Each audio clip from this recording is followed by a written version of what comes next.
In today's video, I'm going to teach you how to disable OneDrive on Windows 11 without uninstalling it completely. Specifically, we'll be stopping OneDrive from syncing your files, which can be particularly helpful if you want to keep it installed for occasional use but prevent it from automatically backing up your files.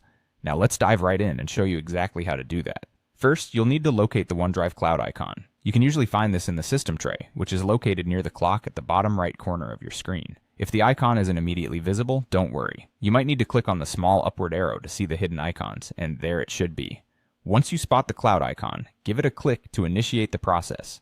After clicking the OneDrive icon, look for the settings option, which can be accessed by selecting the gear icon in the menu that pops up. Clicking on the gear icon will reveal more settings related to OneDrive, which are essential for stopping the syncing process. Once in the settings menu, you'll see several tabs at the top.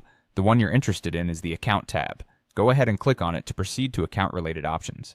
In this tab, you're able to manage the connection between your PC and OneDrive. In the Account tab, there's an option clearly labeled as Unlink this PC.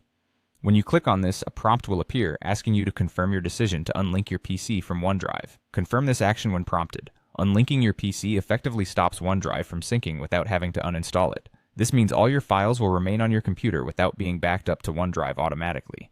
You'll still be able to access your past OneDrive files on the web, or by linking it again whenever you prefer. This method keeps OneDrive available if you ever want to resume its services at a later time. You won't need to reinstall. Simply link it back by signing in with your Microsoft account. It's a simple toggle that offers flexibility based on your current needs without losing any data. And there you have it. You've successfully stopped OneDrive from automatically syncing files on your Windows 11 PC. With these steps, you have more control over what gets saved where, making this method both convenient and effective. Thanks for following along, and be sure to check out our other videos for more useful Windows 11 tips and tricks. Don't forget to like the video if you found it helpful, and subscribe for even more tutorials. See you next time.